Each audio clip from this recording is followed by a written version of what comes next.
isang individual na punong-puno ng inspirasyon ang ating makikilala dahil hindi lang strawberries ang namumunga, pati sipag, talento at pusong palaban ay may ibubuga. Sino ang ating bida? Alamin natin yan sa Bida Yan Siya.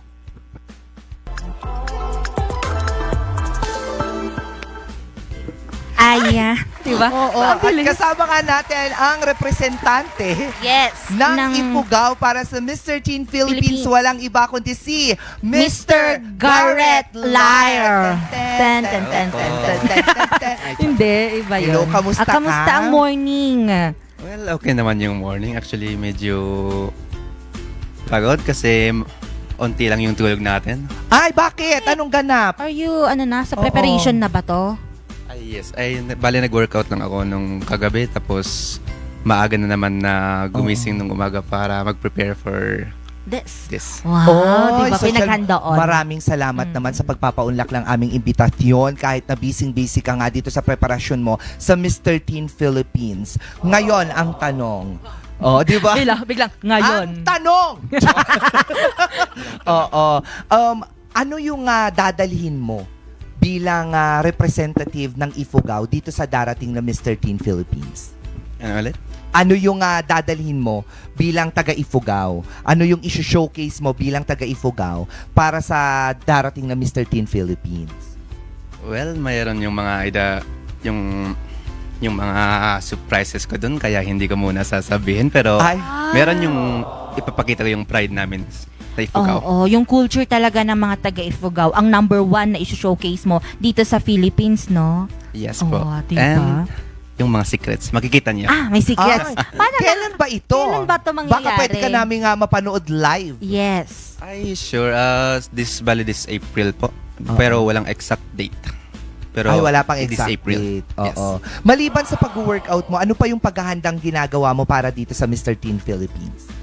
Actually, madami eh. Katulad Tulad na. na. Pag-practice ng Q&A, of course, yan. And yung pasarela din. And yung pag-iisip na ikaw yung mananalo para talagang maipakita mo na Manifestation, Yes, kumbaga. manifestation. So, umaga pa lang sinasabi mo, I will be Mr. Teen oo. Philippines. Yes. Oo. Ganyan din yung ginawa ko kaninang umaga eh. Anong I will be Mr. Teen Philippines. Then I realized hindi na pala ako teen. teen. Oo. Adult na Adult siya. na pala Oo. ako. Pero kamusta naman ang experience bilang ikaw nga ang magre-represent ng bayan ay ng probinsya ng Ifugao? Parang meron bang pressured? Actually lang, nung first pageant ko lang ako nagka-pressure, pero hindi na ako nagka-pressure masyado ngayon. Oo. Kasi sumali siya sa Mr. Benguet.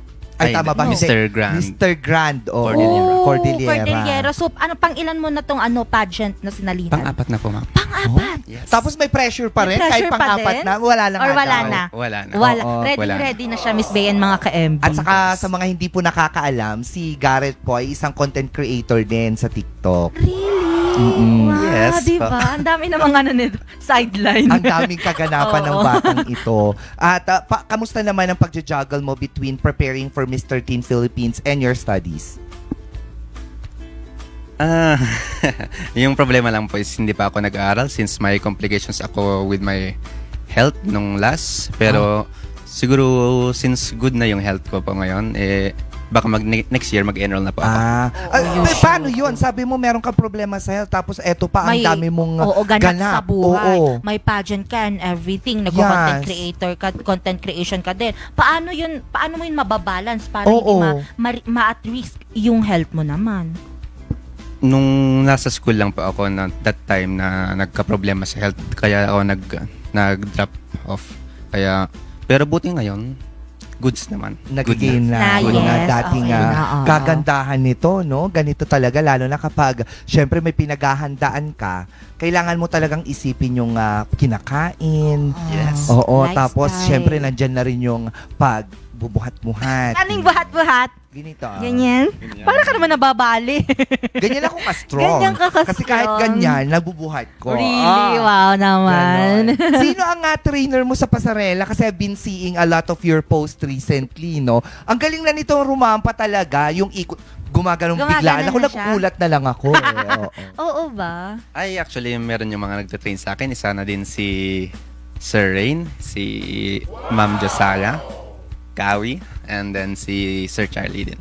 Sila ang tatlo. Yes. Oo, And sila. how long have you been preparing? Preparing for At this. saka ilang oras kada araw ang ginugugol mo sa pagtitrain for Mr. Teen Philippines? Bale, nung last year, nung sinabi sa akin, nung this December nasasali ako, doon na ako nag-start na mag-train. And of course, nag-set din ng pag-iisip na ako yung mananalo. Kaya yun. And siguro sa hours, siguro 2 hours. At least 2 hours. A day. A day. Yes. Oo. Pero ano naman yung pinaka parang ito yung pinaka paborito mong parang part ng pageant. Preparation. Oo. Like ano ba Pasarela. Oo, pasarela walk, yung Costume. costumes, national costume or yung mga evening mga tuxedos and everything. Yung paborito ko po. Oo, doon sa part na yun. Siguro yung yung resort wear part. Resort wear kasi resort yung wear. ganon. May ganon. Oo naman, Yes. kailangan Resort talagang yun yung wear. favorite niya kasi halos lahat naman paborito yung para naman mai-flex talaga yung pinagpaguran, di Of ba? course, para hindi sayang ang Wow, katawan. oo din, di ba? Kasi sayang yung paganon-ganon mo Oo. kung hindi mo i-flex Oo din, nga. no? Matanong Agree. ko lang ano yung advocacy natin pala? Ay, yung advocacy po natin is related sa practice namin called Changa, which is the practice wherein we help build houses dun sa Ifugao, especially dun sa Mayuyaw, Ifugao, without expecting any payment. Dun. Oh. Yun yung advocacy. Ano Ay- yung nagtulak sa'yo? Bakit yun? Yun Kasi kasi, kakaiba. Oo, kakaiba siya actually. Ngayon ka lang yan narinig. pero yung name ng ano ko dun is Youth Volunteerism. Parang i-revive ko sana yung concept ng youth volunteerism kasi in some parts of the Nawawala Philippines na. nawawala. Nawawala. Like yung bayanihan. Din. So parang yun yung bayanihan sa Ifugao, yung pagbibuild ng mga houses without payment or without something in return. Tapos medyo Yes. namamatay na sa ibang parts and now bilang ikaw ang isang ang representante nga ng Ifugao, yun yung gusto mong ibalik lalo na sa mga kabataan. Yes, because not only that we build houses dun for free sa iba, Oo. pero we also build yung relationship namin.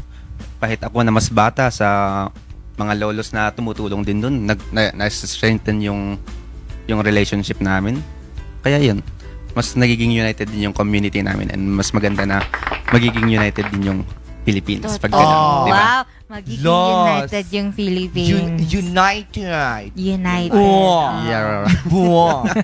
Diba? Ayan, baka may nais ka ng mga sabihin or message sa mga kabataang katulad mo na in a way nais din pumasok sa ganitong larangan ang pagpapageant.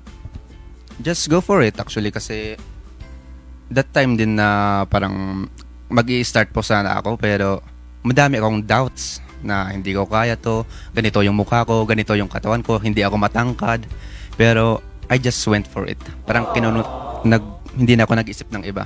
Tapos yun, just grab the opportunity. Kasi opportunity yung mga to to grow. Totoo din yun. At Opportunity. imbitahan mo naman ang lahat para suportahan ka dito nga sa nalalapit na Mr. Teen Philippines 2025. So, hello sa inyo na nanonood here sa live. I would like to invite you all para manood sa maybe ila-live nila sa Facebook page ng Mr. Teen. I would like to invite you all para manood. Ayun. Yung naman mga pala. tickets Oo, sa mga live tickets. naman. Saan nila mabibili, makukuha? Siguro basta through online. Ah, Baka okay. may post po. Aabangan ng mga Abangan ka-MD namin yan. sa oo. post ng Mr. Sa Teen Philippines oo. page. Yes, baka Yes, ngayon preparation pa and everything. Oo. Yes, baka may nais ka rin pasalamatan Batiin. at batiin.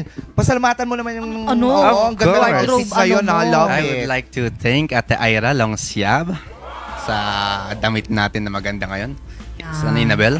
And of course, pasamalamitin ko din yung si Sir Rain for this and yung Yoyo Entertainment pala kasi wala ako dito kung hindi dahil sa kanya. And of course, thank you din sa inyo for inviting. Of course. You're And welcome. of- You're welcome. It's our pleasure. And si Sir JC Matmana din sa ating mukha. Siya kasi, Parang nanghiram ka lang, tapos dinigil.